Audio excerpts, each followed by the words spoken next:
experience. Now, as you know, we're having the session one will be 3 presenters, and our next one is Kyle Hall. Now, we all want to include more humor in our presentations. Our next presenter, Kyle Hall, felt the same way, and he used to be very unfunny. No, really, he couldn't make an audience laugh to save his life. Now he has a reputation around our greater Seattle district as a humorous speaker. What changed? What secret did Kyle decipher? He'll tell us today. Please help me welcome Kyle as he talks to us about decoding humor. Kyle Hall.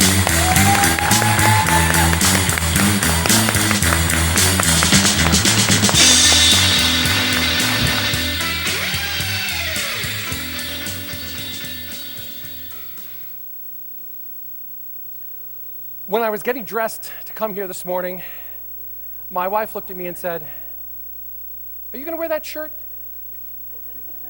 It wasn't this shirt. Now, those of you who are not in a long-term committed relationship with a significant other may have thought my wife was asking me a question. It was not. My wife was giving me a command. And it was a command for me to put on a new shirt, a shirt that she will not be embarrassed for me to be seen in. Now, I can imagine what you're thinking. How does he know that? How does he know that what appears to be an innocent question is in reality a command? You see, ladies and gentlemen, my marriage came with a secret decoder ring. That secret decoder ring helps me understand this strange and mysterious language called wife speak. It helps me understand when what my wife is saying, when the words coming out of her mouth do not actually match what's in her head. For instance, I ask her, "Honey, where do you want to go out to dinner tonight?" Or, "What would you like for Christmas?" And she says, "Oh, I don't care." Now, you might think that means she doesn't care.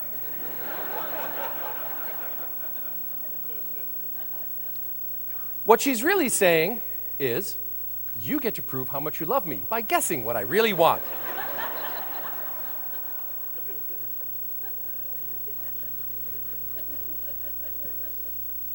Ladies and gentlemen, what I just did for you there was the opening paragraphs of a speech I wrote several years ago called My Secret Decoder Ring. And I used it here in District 2 in the Humor Speech Contest and so forth to talk about the complexities of communication between long-term couples. And I want to use that presentation for you as an example of how to put together a humorous speech, a humorous presentation. Now, you might wonder, why would I want to bother putting together a humorous speech? It could be a lot of work. It can be. And other than hearing an audience laugh, which is kind of neat, why would you want to bother? Well, if you can include humor in your presentation, it will enliven and enlighten your presentation. It will help make it more powerful and more memorable. Speaking about memorable, I gave that secret decoder ring speech years ago. I still have people coming up to me today going, "I remember that speech. Where can I get one of those rings for my husband?"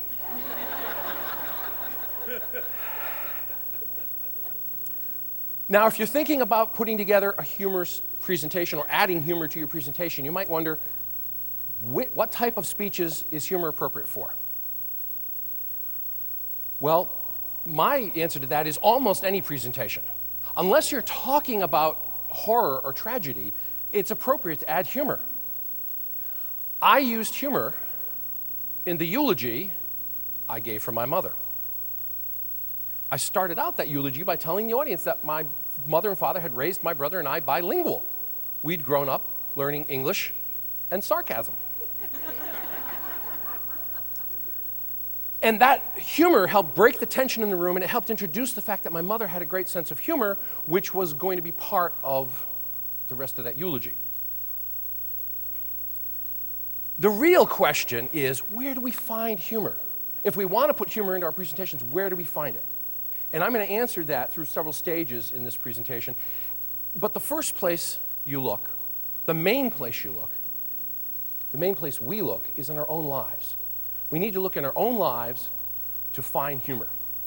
So we need to start noticing when we've created humor. When we're sitting around with a spouse or a loved one or friends or relatives and we're laughing, notice you're laughing. Oh, there's humor going on here. How did that happen? How did that humor take place? How did I contribute to it? This Secret Decoder Ring speech started when my wife asked me if I was going to wear that shirt, whatever shirt it was, and I called her on the fact that she wasn't really saying what she meant, and we started laughing about that. And I went, oh, this is good material. And I made a note. Not at that moment. I did it later. But I made a note. And later on, it turned into that speech. So we need to start becoming aware of when we create humor in our lives so we can make note of that. Now, as I mentioned, my Secret Decoder Ring, it helps me understand when my wife's words don't necessarily match what's in her head. For instance, when my wife asks me those dangerous questions, like, do you love me? Or the more subtle, why do you love me? You see, a lot of guys get asked that question, and then they think it's a question, and they try to answer it, and they just get into trouble. My Secret Decoder Ring tells me this isn't a question, it's a request. See, my wife is telling me that she's feeling vulnerable, and she's feeling a little lack of confidence, and she wants me to tell her how she's the center of my life and how much I love her. And that's what I try to do. Now, my Secret Decoder Ring does have some disadvantages, which is that it only works one way. It helps me to understand her, but it doesn't help her to understand me. For instance, when we both come home from work and she says, honey, what do you want for supper? And I go, oh, I don't care. Doesn't she know that means pizza?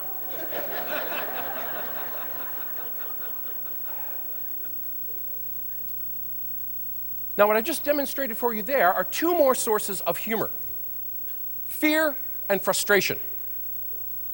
Now, when I'm talking about fear, I'm not talking about fear of death or phobias. I'm talking about those fears of those awkward social situations, like when your spouse asks you why you love them. Talk about fear of an awkward social situation. I'm talking about this now here, and Judy Carter did an hour of it just a few minutes ago. But fear, when it comes up, especially those little fears of those awkward social situations, that's great material for humor. The same thing with frustration. My frustration that my wife doesn't recognize my great and abiding love of pizza. My frustration that we may be having a problem communicating with each other. That's great material for humor. Now, in a week and a half or so, we have Thanksgiving. You're going to be sitting around a table with friends or relatives, and you know that brother-in-law, that cousin, is going to say something really stupid and ignorant, and you just want to beat him with a buttered roll. Later on, make a note of that. That's good material. So fear and frustration is a great place to notice, good things to notice, because it can help build in humorous material. Now, I mentioned my Secret Decoder Ring has disadvantages. One of its other disadvantages is that it can sometimes be a little slow to translate a new phrase, a phrase it hasn't heard before. Now, my wife and I, we were thinking about getting another car. And she wanted a new car. And I didn't want to lose 30% of the value when we drove it off the lot, so I wanted a used car. And she would not have anything to do with buying a used car. Well, we discussed it, and then discussed it. 4 times we discussed it, each discussion getting warmer, never coming to a conclusion. I couldn't stand buying a new car, she couldn't stand buying a used car. It was just, finally I threw up my hands. I didn't know how we were going to resolve it. I didn't know what we were going to do. The old car was going to die. We were going to not have any transportation. What was I going to do? But I wasn't going to bring the subject up again. At that point, a friend of ours said she was moving away and was selling her car and wanted to know if we knew if anybody wanted to buy it. And my wife elbowed me in the ribs. What? Go talk to her. Why? Go make an offer on the car. I'm not going to, you don't want that car. Go make an offer on the car. It's a used car. No, it's not a used car. Go make an offer. was at that moment, after months of tension, 4 discussion/arguments, that I finally understood what my wife was hearing when I said used car. I said used car, she heard, let's buy an unreliable death trap from a pond-dwelling, scum-sucking used car salesman. Well, I didn't want one of those either. What I should have been saying all this time was, honey, can we buy a non-new car from someone we trust?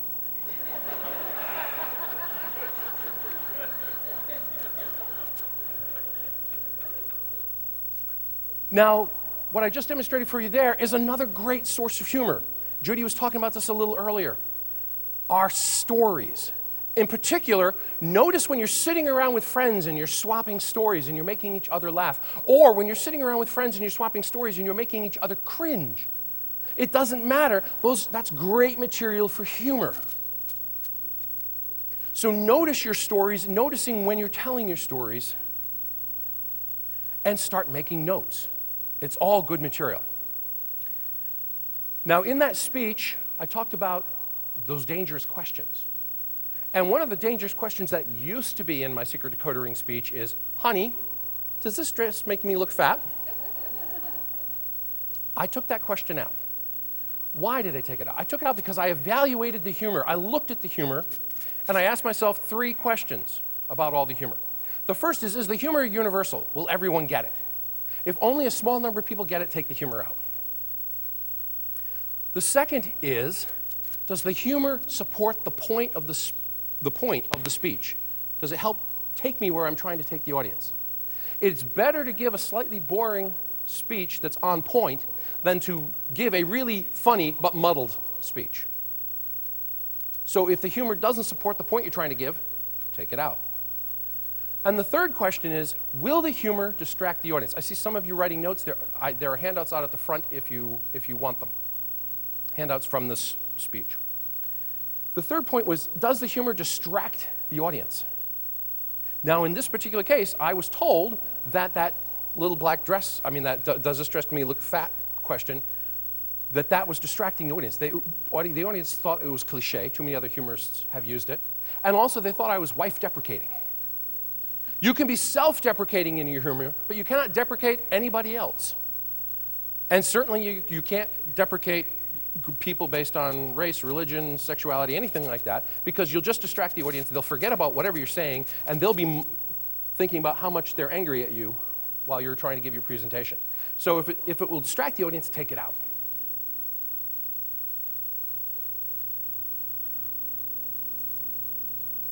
Now, I mentioned that my Secret Decoder Ring can have trouble with new phrases. And I heard a new phrase last night, and it's not translating it for me. I'm hoping you can help me. See, I like to practice my presentations. I like to practice my presentations for my wife. So last night I practiced this presentation for her, and when I was done, I said, honey, what do you think? I'm not sure how to interpret her answer. She looked at me and said, I love you.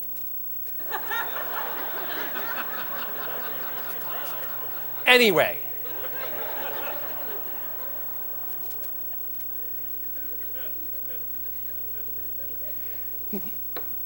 Now the point I'm making there is that humor does not work out of the gate the first time. You must practice your humor. You have to practice it, even if it's in front of your wife. You need a place where you can practice your humor, where you can craft it, where you can get feedback on how to make it better. Now, of course, that brings us to the organization that brought us here today, Toastmasters. If you're not a member of a club, if you're a member of a club, great, you've got a place to practice. If you're not a member of a club, you need to join and get that place to practice. If your club isn't a great place to get feedback on humor, find one of the 5 or 6 advanced clubs in District 2. Because we need a place to practice our humor and craft it. Now, we've talked about why to use humor, which type of talks to use humor in, sources of humor, all the places we can look for humor in our own life. We've talked about how to evaluate humor, and the fact that we need to practice it. I hope, ladies and gentlemen, that this presentation has helped you decode how to use humor to make your own presentations more powerful and more memorable. Madam MC.